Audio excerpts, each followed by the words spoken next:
Muummichi Ministeera Itoophiyaa Dr. Abiy Ahmedii fi Pirezidaantiin Mootummaa Naannoo Oromiyaa Obbo Shimallis Abdiisaan guyyaa har'aa godina Wallaggaa Bahaa Naqamteetti argamuun ijoo dubbii ta'e. Haasaa isaan taasisanii fi miidiyaalee irratti dubbii godhan tokko tokko qabannee isinii dhiyaannee jirra. Hamma xumura qophii keenyatti nu waliin turan affeerraa keenya.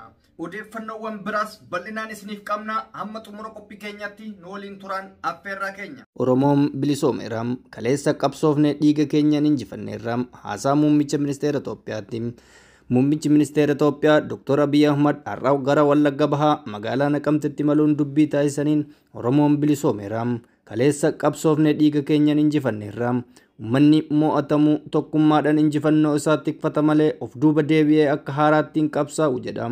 Muummichi ministeera Itoophiyaa Abiy Ahmed ittaanaa muummicha ministeeraa obbo Tamasgen Xurunaa pirezidaantii naannoo Oromiyaa obbo Shimallis Abdiisaa afyaa'ii paarlaamaa Itoophiyaa obbo Taggaasaa Caafoo kanneen gara magaalaa Naqamteetti imalan keessaa jiraattonni magaalaa Naqamtee simannaa ho'aa taasisuun istaadiyoomii Wallaggaatti deeggarsa muummicha ministeera Abiy Ahmediif ibsaniiru. Hidhattoonni ABO kan mootummaan ABO shanee jechuun irra jireessan godinaalee Wallaggaa keessa socho'aa jiru. Waggaa tokko keessatti yeroo lama ta'uuf gara Naqamteetti kan imalan muummichi ministeera Itoophiyaa sababa rakkoo nageenyaan godinaalee Wallaggaa gama misooman duubatti hafus eeraniiru. Nageenyi jiraannan Wallagga misoomsuuf kaayyoo guddaa akka qaban kan himan muummichi ministeera Itoophiyaa akka biyyaatti diinagdee Afrikaa Bahaa keessatti sadarkaa tokkoffaa qabatee ijaarra jedhanii biyya kana keessatti nageenyi hin jiru, tokkummaa gaariin hin jiru, garuu diinagdee akka Afrikaatti fakkeenya ta'e ijaarsaa jirra. Badhaadhinni Itoophiyaa ni dhugooma. Itoophiyaan sodaatamtuu ni ijaarra. Itti dabaluun Naqamteerra labsiin ani labsuu barbaadu uummanni Itoophiyaa kan hubachuu qabu tokkummaan Oromoo hin eeggamu yoo ta'e tokkummaan Itoophiyaa hin eeggamu akka hin dandeenye isin ibsuu barbaada. Oromoon nagaa hin qabu yoo ta'e Itoophiyaan nagaa hin qabdu. Oromoon hangafa of jijjiiree biyya jijjiira jechuudhaan dubbatanii. Rakkoon nageenya naannoo Oromiyaa keessatti waggoota 5 darbaan mudateen lubbuun namoota nagahaa darbeera. Kanarratti xumura gochuuf yeroo lama Tanzaaniyaatti mootummaan Itoophiyaa fi ABO marii nagaa geggeessuu osoo hin milkaa'in hafeera. Muummichi ministeera Itoophiyaa har'a Wallagga irraa nagaa dhumaatii hin qabne nagaa ummataaf waaqan ta'e Itoophiyaa ibsuuf nan barbaada jedhanii.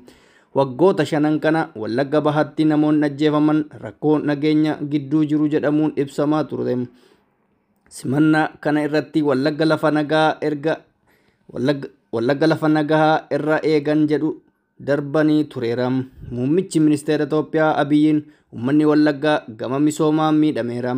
Kunis sababa rakkoo nageenyaati. Wallagga jijjiiruu barbaanna, mul'ata qabna. Yaadni keenya kun karatti akka hin hafneef uummanni carraa nuuf haa kennu, uummanni keenya nu haa tumsu jechuun gaafatan. Maqaa Wallaggaa balleessuuf yaalamu kana haaromsinee maqaa haaraan beeksisuuf hojjenna. Ijoollee keenya haa gorfannu.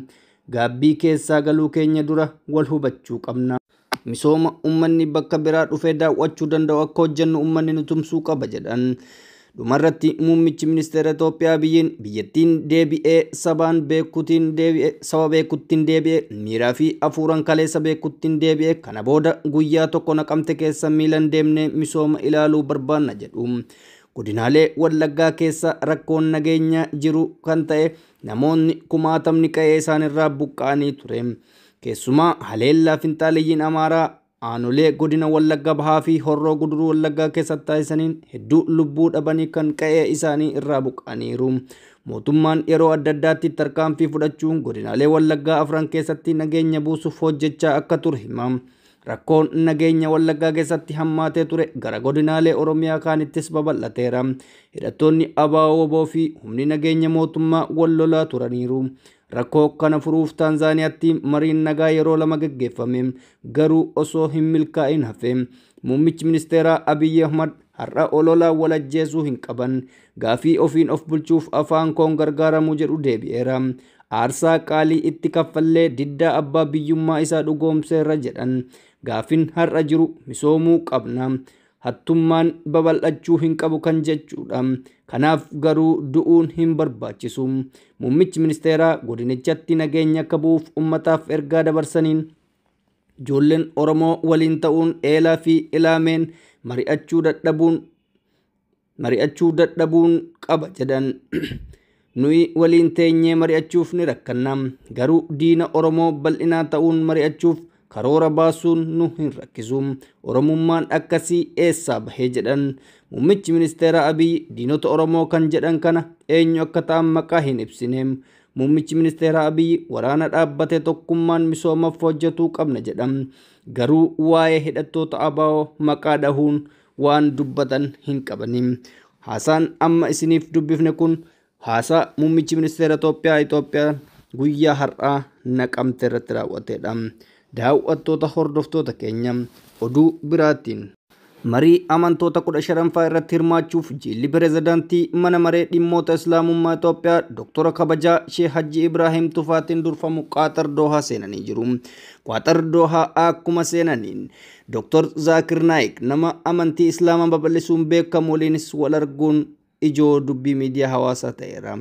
Dr. Zaakir Naayik nama jabaa fi beekamaa kan ta'e biyyoota addunyaa irratti gurra cimaa qabu guyyaa har'aa sheeka kenna Haji Ibrahim Tufaatiin wal arguun isaanii gammachuu guddaan nutti dhaga'ama. Egaan odeeffannoo itti aanuun akkuma beekamutti dhiheenya kana biyya Oomaanitti lammiileen Itoophiyaa kumaatamaan lakkaa'aman mana hidhaa keessatti dararamaa jiraachuu dhageenye. Kanumaan wal qabate akkuma barametti amma dura biyyoota Su'uud Arabiyaa irraa uummanni keenya lammiileen Itoophiyaadhaa dararaa hamaa mana hidhaa keessatti akka dabarsaa turan ni yaadatama. Garuu kun haaraadha. Wanti haaraa isa godhu biyya Oomaan keessatti lammiileen Itoophiyaa hidhaa keessatti dararamaa jiran miidiyaa hawaasaa irratti sagalee fi beekamtii waan argataniif rakkoo cimaan isaan muudachuun dhagahamee jira. Kanumaaf uummanni Oromoo hundi keessan sagalee akka taataniif namoonni achirraa bilbilaan nu dubbisanii jiru. Haa ta'uutii guyyaa har'aa namoonni muraasni akka biyyatti galanis dhageenya jirra. Lammiilee Itoophiyaa 230 Oomaan irraa gara biyyaa yeroo deebi'an Haamiltantiif gabaasee jira. Egaan daawwattoota hordoftoota keenya odeeffannoon gaggabaaban har'aaf qabne kana fakkaata. Viidiyoo biraatti hanga walitti deebinutti turtii gaarii nuuf qabaadhaa. Namoonni YouTube chaanaalii keenyaaf haaraa taatan subscribe gochuun maatii keenyatti makamaa isiniin jenna. Yaada qabdan koomentii jalatti barreessaa, akkasumas immoo share gochuudhaan hiriyoota keessan obboloota keessan biyya Oomaanii fi Su'uud Arabiyaatti dararamaa jiraniif sagalee akka taatan waamicha obbolummaa isiniif dhiyeessinee jira. Yeroo baay'ee rakkoon hawaasa keenyaa dhokatee jira. Rakkoo hawaasa keenyaa kana nuti yoo hin dubbanne eenyuyyuu sagalee ta'uuf hin danda'u. Hundi keessan rabbiif jedhaatiniin ummata kanaaf share godhaa.